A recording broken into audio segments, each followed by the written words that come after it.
오늘은 이제 성탄을 한 주 앞두고 이제 대림절 마지막 주간을 맞는 주간입니다. 대림절은 첫날부터 말씀을 드렸듯이 주님이 이 땅에 오시는 것을 우리가 특별한 마음을 가지고 기다리는 날이 대림절입니다. 예수님이 이 땅에 초림에 오시는, 처음으로 이 땅에 오시는 것을 기념해서 우리의 마음 가운데 기다리는 시간들을 가질 때 우리가 비로소 그분의 오시는 은혜와 그분의 놀라운 사랑을 경험하게 되기 때문에 우리가 그 경험하는 것에 대한 부분들을 더 우리가 크게 누릴 수 있기 위해서 4주라는 기간을 우리가 더 깊이 하나님의 말씀을 돌아보고 예수님의 탄생의 의미를 돌아보는 그런 가운데 있습니다. 오늘 우리는 주보에 실려 있는 것처럼 예수님이 이 땅에 오시는 것이 구원을 위하심인데 그 구원을 위해 이 땅에 오시는 데에는 크나큰 희생과 헌신이 있었다는 사실들을 돌아보려고 합니다. 여러분, 구원은 우리가 어떻게 받는다고 말합니까? 선물로 받는다고 말하죠. 선물은 1원이라도 들어가면 선물이 되지 않습니다. 선물은 거저받아야 되는 거예요. 거저. 근데 거저받는 선물을 우리한테는 거저라고 생각하니까 그게 별것 아닌 것처럼 여겨질 때가 있습니다.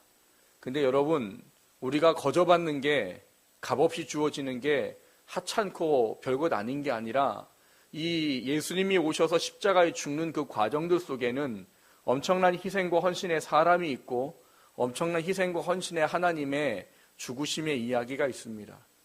오늘 우리는 한 여인을 통해서 그 이야기를 한번 살펴보면서 예수님의 희생과 헌신의 그 은혜가 우리 안에 다시 한번 품어지고 오늘을 살아가는 우리들에게도 필요한 이 헌신과 희생이 성탄절을 돌아보면서 다시 한번 돌아보고 점검되는 그런 은혜의 시간 되기를 원합니다.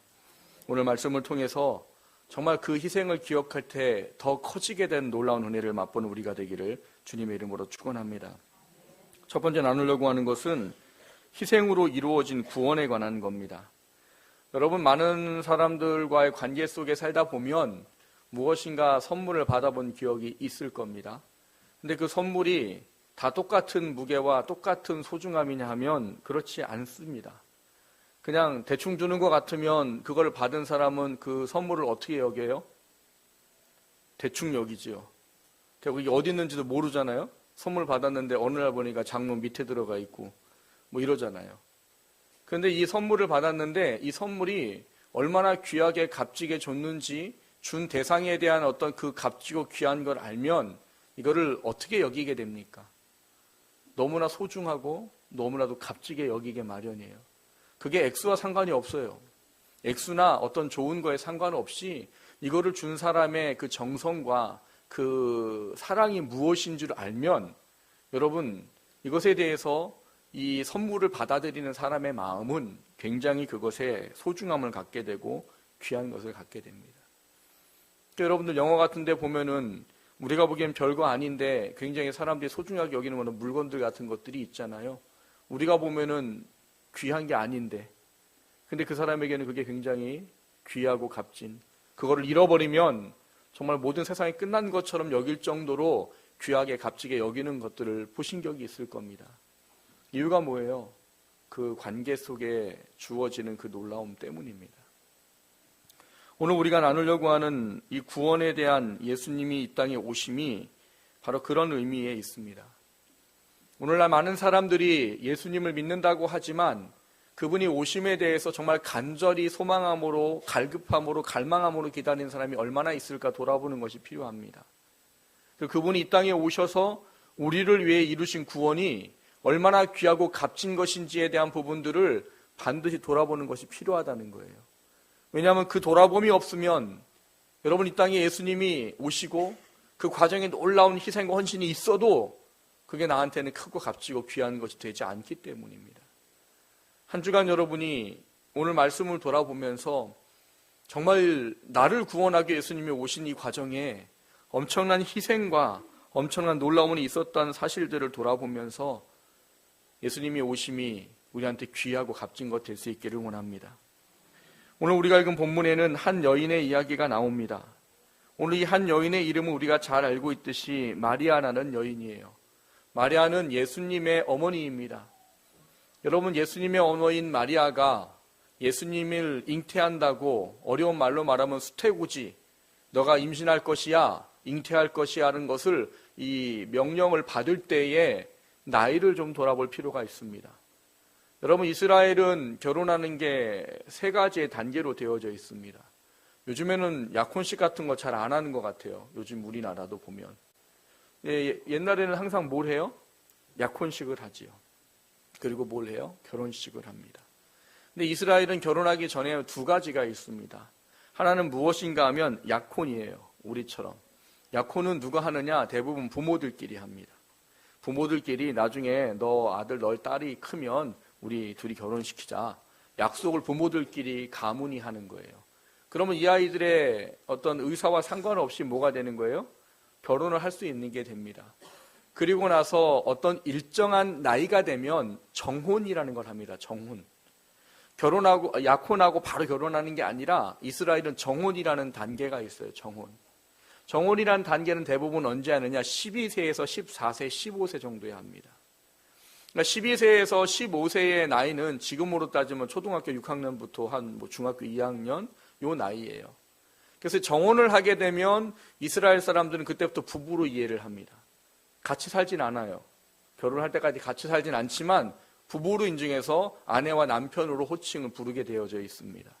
근데 그 나이가 몇 살이에서? 12세에서 15세예요.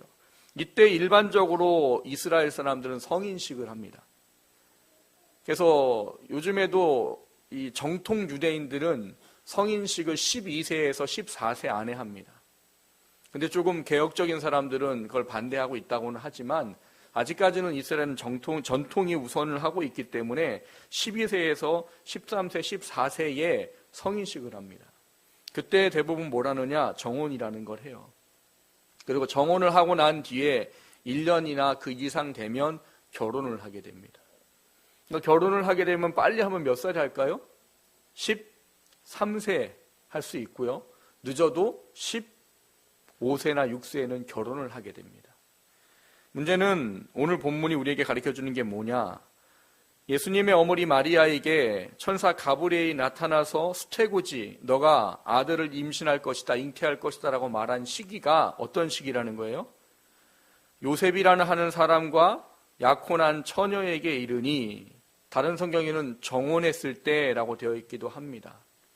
그러면 마리아가 이 아들을 낳을 거야 라는 이 수태고지를 들을 때 나이가 적게는 몇 살이라는 거예요? 12세, 많게는 14세 이런 거예요. 여러분 12세든 많게는 14세라고 하더라도 지금 14세면 몇 학년인가요? 중2예요? 1, 중1이에요. 중1 되는 아이한테 어느 날 천사가 나타나서 말하는 거죠. 평강이 있을지어다. 여호와께 은혜를 입은 자여, 너가 아들을 낳을 것이다. 이 아들을 낳을 거니까 행복한 거잖아요. 아니에요? 12세의 아이가 임신을 할 거다라는 얘기를 듣는 게 어떤 걸까요? 이게 감이 올까요? 저희 사모가 26세 결혼을 했습니다. 저희 계획은 그랬어요. 연애 기간이 전혀 없었기 때문에 우리 2년 동안은 우리 좀 신혼으로 삽시다. 하나님이 허니문으로 주셨어요. 제 꿈은 산산조각 나버렸고 저는 신혼이 없이 그냥 지냈어요. 뭐 사모는 더 힘들겠지요.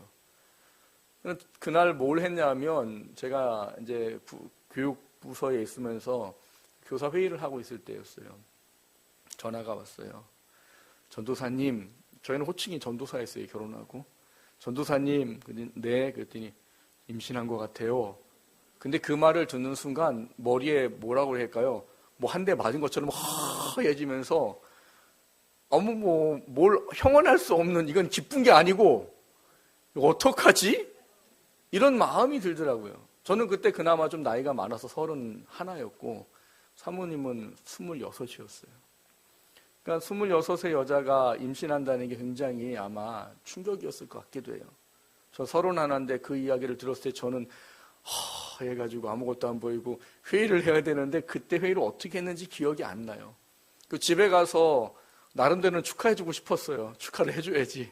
근데 갔는데 분위기가 우린 축하의 분위기가 아니었습니다. 이게 축하가 안 되더라고요. 이게 생각한 때지 않은 때에 이 허니문을 주시니까 이게 어떻게 해야 될지를 감당을 못하고 그렇게 되더라고요. 12살의 여자아이가 천사를 보는 것도 참 무서운 일일 것 같아요. 근데 그 천사가 와가지고 갑자기 그러는 거죠. 야, 너 아들을 낳을 것이야. 임신할 것이야. 이게 얼마나 큰 두려움일까요? 근데 마리아의 두려움은 그 정도가 아닙니다. 마리아의 두려운 것은 더 다른 데 있어야 되는 겁니다. 뭐냐? 신명기 22장 23절 24절에 보면 이렇게 되어 있습니다. 처녀인 여자가 남자와 약혼한 후에 어떤 남자가 그를 성읍 중에서 만나 동침하면 너희는 그들을 둘 다 성읍 문으로 끌어내고 그들을 돌로 쳐 죽일 것이니 이렇게 되어져 있어요. 뭐라고 되어 있어요? 처녀가 남자가 약혼을 했대요. 약혼하면 아직 정혼도 남아있는 거고 결혼도 아직 안 한 거예요. 그러나 약혼을 한 건 이미 대상이 정해져 있는 겁니다. 성경에 보면은 하나님이 짝지어진 거를 누가 나눌 수 없어요? 사람이 나누지 못할 찐이라의 굉장히 큰 의미를 가진 거예요. 근데 이 처녀 마리아가 이제 고작 많아야 14살, 15살 먹은 여자아이에게 하나님이 너 임신할 거야. 아들을 낳을 것이야. 이런 이야기를 들을 때에는 그거 듣는 것만으로도 충격이지만 율법을 알고 있는 아이이기 때문에 자기가 이거를 받아들이고 임신을 하게 되면 자기가 어떻게 될지에 대한 부분을 너무 잘 알고 있는 상황이라는 거예요. 무슨 상황이에요? 이제 이거를 받아들이면 어떻게 돼야 돼요? 하루하루 지나면 뭐가 나와요? 하루하루 지나면 배가 불러질 것이고 이 불러지는 소식이 이미 누구한테 전해졌어요? 요셉이라는 정혼한 남자에게 이미 이 소식이 전해졌어요. 그러면 이제 뭐가 기다리고 있는 거예요? 돌로 맞아 죽는 게 기다리고 있는 거예요. 근데 놀라운 건 이 모든 환경과 상황을 마리아가 몰라서 수태고지를 받아들였냐 하면 아닙니다. 모든 것을 다 알고 있고 오늘 본문에도 보면 내가 남자를 알지 못하는데 어찌 이런 일이 있습니까? 라고 말하는 두려운 그의 대답을 듣게 됩니다. 그런데도 불구하고 오늘 본문의 마지막에 38절을 보면 뭐라고 말합니까? 마리아가 이르되 주의 여종이오니 말씀되게 내게 이루어지리이다. 뭐 했어요? 그대로 받아들였다는 거예요. 그럼 뭘 하겠다는 거예요? 죽으면 죽으리이다예요. 고작 12살에서 많이 먹어야 15살 먹는 여자아이가 자칫하면 죽을 수도 있는 그 자기 혼자만의 문제가 아니라 가문의 명예를 실추시키고 또 정혼한 남자의 가문의 명예를 실추시킬 수 있는 그 모든 것들에 그것을 받아들였다는 거예요. 그게 뭐 때문일까요? 성경에는 그 여인에 대한 믿음에 대한 이야기는 없습니다. 근데 하나님에 대한 온전한 믿음이 없으면 이게 가능할까요? 가능하지 않은 겁니다. 마리아는 그분이 어떨 건지에 대한 것은 잘 인식하지 못했어요. 물론 다른 성경에 보면 너가 아들을 낳을 건데 이름을 예수라고 해라. 그가 뭘 할 거냐?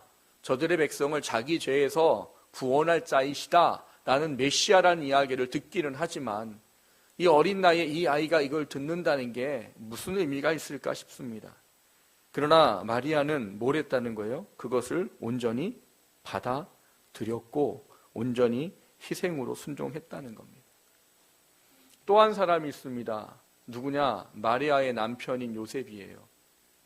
요셉도 큰 희생을 치루었습니다. 예수님이 살던 1세기의 세대에는요, 명예가 먹고 사는 것보다 더 중요한 세대입니다. 안 먹어도 명예가 더 중요한 세대가 1세기예요. 근데 결혼하다가 이게 이혼이 되고 파혼이 되면 어떻게 돼요? 지금도 뭐 사람들이 힘들어 할 거예요, 아마. 근데 이 시대에는 그렇게 된다는 것 자체는 엄청나게 큰 겁니다. 그래서 만약에 마리아가 임신했는데 내가 아니야. 그럼 요셉이 뭘 할 수 있어요? 저 여자가 뭘 했다는 거예요? 불륜을 저질렀고 나랑 결혼하기 전에 임신을 했습니다. 저 여자를 율법대로 처해 주십시오. 그러면 요셉과 요셉의 가정은 뭘 할 수 있어요? 명예를 지킬 수 있는 거예요.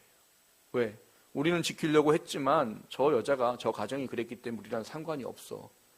근데 오늘 본문에 우리가 기록되어 있진 않지만 요셉은 뭘 하는가 하면 마태복음 1장 19절에 보면 그 남편 요셉은 의로운 사람이라 저를 드러내지 아니하고 가만히 끊고자 했다라고 말합니다. 그러니까 누구를 배려를 한 거예요?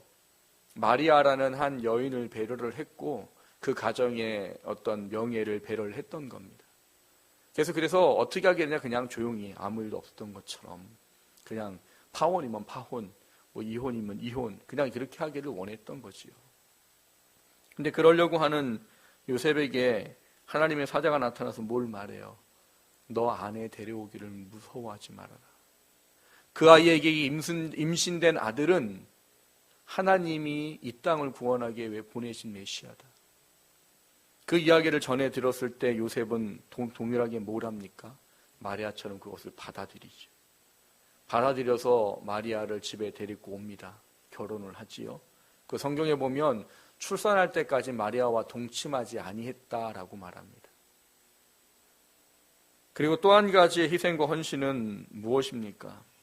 예수님이 하나님이신 그분이 이 땅에 사람의 몸으로 오신 거예요. 여러분, 신이 인간의 몸으로 왔다. 이게 뭘 의미하는 겁니까? 우리가 흔히 표현할 때 그렇잖아요. 사람이 신분이 좀 낮아지고 좀 어려운 상황에 처하면 뭐처럼 됐다고 말해요? 뭐 짐승처럼 됐다고 말하든지 뭐 벌레처럼 됐다고 말하든지 그런 어떤 비유를 하잖아요. 그런 거랑 비교할 수가 없는 이야기인 거예요. 신학을 배우면 기독론이라고 예수님을 배울 때 그런 얘기합니다. 비하라는 걸 배워요. 비하. 비하는 건 비천하게 낮아졌다라는 이야기인데 예수님 비천하게 낮아져서 된 것은 굉장히 많아요. 그런데 최고의 비하를 뭐라고 말하느냐 하면 신이 인간이 된 게 최고의 비하라고 말합니다. 요즘 우리나라도 정신이 없잖아요. 대통령으로 살다가 대통령으로 퇴직하는 것도 요즘 보니까 복인 것 같아요. 그 사람이 어쨌거나 지금 국회의원의 탄핵에 그 가결로 인해서 지금은 대통령이 아닙니다. 그게 얼마나 인생을 살아가면서 지기 무거운 짐일까 싶어요. 대통령이었던 사람, 이 나라의 최고의 수장이요, 많은 사람들에게 높임을 받았던 그 사람이 백성들과 그 사람들의 신하들의 손에 의해 그 자리를 박탈당해서 이제는 한 사람의 평민으로 되었다는 게 지금 그 여인의 마음이 어떨까 하는 생각들을 해보게 됩니다. 굉장히 비참할 것 같아요. 근데 그런 거와 비교할 수 없는 게 하나님이신 신이신 그분이 인간이 되는 겁니다. 여러분, 우리의 구원은요, 하나님이 거저 주셨고 선물로 주셨지만 여러분, 거기 얼마나 큰 희생들과 얼마나 큰 헌신들이 있었는지를 돌아보셔야 됩니다. 우리는 거저 받았지요. 그러나 거저가 아니란 말이에요. 두 남녀가 인생 망할 그런 것을 받아들인 거고요. 신이신 그분이 피조물인 인간으로 와서 십자가에 달려 죽어서 우리를 대신하겠다고 인간의 몸으로 와서 당신이 만든 피조물에게 침뱉음 당하고 조롱받고 그리고 매맞고 찢기고 십자가에 달려 죽는 일을 겪으심으로 우리에게 주어지는 구원입니다. 그거를 위해서 오시는 거예요. 여러분, 성탄을 우리가 어떻게 기다릴까 다시 한번 돌아보십시오. 내가 받는 구원, 나는 거저지만 그 값어치가 결코 우리가 함부로 대하고 함부로 생각할 그런 값어치가 아닙니다. 그 값어치는 세상에 어떤 것과 바꿀 수 없는 값어치. 그거를 돌아보는 시간 될 수 있기를 주님의 이름으로 축원합니다. 두 번째로 나누고자 하는 것은 주님과 함께하는 것, 이런 얘기입니다. 우리가 성탄의 감사와 은혜가 우리에게 주어지기 위해 우리가 필요한 게 뭐냐 하면 그 주님과 함께하는 것이 필요합니다. 주님과 함께한다는 것은 무슨 의미를 이야기할까요? 여러분, 예수님은 나를 믿고 나를 따르려거든, 이런 말로 하신 말씀이 있습니다. 나를 믿고 나를 따르려거든 뭘 하래요? 자기를 부인하고 자기 십자가를 지고 나를 쫓을지니라. 너희가 내 제자가 되기를 원하느냐? 그럼 부모와 자식과 남편과 아내를 어떻게 하라고요? 미워해야, 그래야 너희들이 내 제자가 될 거다 라고 말씀을 하신 거예요. 그건 지난주에 말씀을 드렸습니다. 미워한다는 얘기가 정말로 막 미워하고 막 이런 얘기가 아니라고 말씀을 드렸어요. 혹시 궁금하면 지난주 설교를 들으세요. 그거는 뭘 위한 거예요? 예수님의 사람으로 살아가기 위한 겁니다. 우선순위를 세우는 거예요. 우선순위를 세워가는 것에 그 중요성의 의미를 담고 있다는 거예요. 오늘 예수님이 우리에게 구원의 그 놀라운 것을 주기 위해서 오시는데, 그 구원의 놀라운 것을 우리가 기쁨으로 받을 수 있는 방법은 그분이 가신 길을 같이 가는 것밖에는 방법이 없다는 거예요. 우리가 예수님과 함께 예수의 사람으로 살아간다는 것을 동참이란 단어로 씁니다. 동참. 동참은 뭐예요? 같이 참여한다, 이런 의미예요. 예수를 믿고 살아간다라는 것은 나 예수 믿었어, 구원 받았어, 이제 됐지 뭐, 내 마음대로 살고 구원도 받고, 이런 이야기가 아니라는 거예요. 여러분, 성탄의 날이 내게 얼마나 귀하고 값지고 귀한 것인지를 깨달아 알 수 있는 방법은 그분의 그 죽으심 앞에 우리의 헌신과 희생이 같이 동반하게 될 때 비로소 주어지는 겁니다. 우리는 구원은 거저 값없이 받지요. 그러나 구원받은 우리들에게 하나님께서 원하시는 것은 너가 이제 너 육신을 위해 살지 않고 나를 믿는 믿음 안에 살도록 하기 위해 십자가에 내가 죽었다는 사실을 좀 알았으면 좋겠다는 거예요. 그 길을 동참하게 될 때 우리는 비로소 뭘 알 수 있다는 거예요? 그 놀라운 은혜와 사랑을 알 수 있는 거예요. 이거를 잘 표현해 줄 수 있는 말이 그런 이야기예요. 과부 사정은 누가 알아요? 호라비가 안다고 그러죠. 어떤 상황에 처해보지 않고 그 사람을 논하는 건 사실은 굉장히 위험한 일인 겁니다. 우리가 저 사람 왜 저래? 라고 말하기 전에 그 사람처럼 돼보지 못한 내 심령을 먼저 돌아보는 게 필요해요. 하나님이 원하는 거는 그런 부분이에요. 그러니까 오늘 우리가 예수님이 날 위해 이 땅에 오시는 그 성탄의 놀라운 의미, 그 성탄이 육신으로 오는 그 예수님을 맞아들이기 위해서 마리아와 요셉이라는 두 남녀가 겪어야 했던 이 희생과 헌신, 그것에 우리의 마음이 같이 맞춰져서 우리가 예수의 사람으로 살기 위해 발버둥 치는 그 영적인 싸움의 삶이 있을 때에 비로소 그 은혜와 사랑이 내 안에 커진다는 거예요. 여러분, 예수님이 나랑 상관이 없어요. 뭐 나는 구원 받았으니까 됐지, 상관이 없어요 라고 여기는 사람에게 성탄절은 공휴일일 뿐입니다. 오히려 올해는 별로 안 좋아할 것 같아요. 왜 안 좋아해요? 성탄절이 주일이에요. 목사님들은 다 좋아하고 계세요. 예배 설교 전문 더 준비 안 해도 된다고 좋아하고 있어요. 송구영신 예배는 두려워하고 있어요. 왜요? 그날도 주일이에요. 송구영신 예배 드리고 주일 예배 드려야 돼요. 여러분, 우리 마음속에 같이 동참하는 마음과 그분이 이 땅에 오셨던 것이 무엇이며 그분이 우리에게 뭘 원하시는지에 대한 것들이 깨달아져 그 이 땅에 오심에 대한 것에 우리가 삶이 맞춰지면 성탄은 우리에게 특별한 날이 되는 겁니다. 그리고 그분이 우리를 위해서 와서 치른 그 놀라운 십자가의 은혜가 내게 감사가 될 수 있는 거예요. 사랑하는 성도 여러분, 우리는 주님과 동행하도록 부름받은 사람들입니다. 마리아와 요셉, 우리는 지금도 2000년이 지났지만 그 사람들의 이름을 기억하고 있습니다. 이것은 예수님이 다시 오시는 때까지 아마 그 이름은 계속 기억이 되어질 겁니다. 중요한 건 이 두 사람이 그 이름이 기록되어질 수 있었던 건 단 하나예요. 뭐요? 그 모든 헌신과 희생을 받아들이고 예수님의 그 모든 것에 동참한 것 때문입니다. 마찬가지로 우리도 주님과 동행해야 합니다. 주님과 함께 하는 것이 필요합니다. 주님의 십자가를 다시 기억하며 그분이 이 땅에 오신 은혜가 무엇이며 희생과 그 헌신이 무엇이며를 돌아보며 나를 하나님의 사람으로 살아가는 그 자리에 넣어놓을 때 우리는 성탄이 기쁨의 은혜가 될 것이요, 다른 날과 다른 특별한 감사를 경험하는 날이 될 겁니다.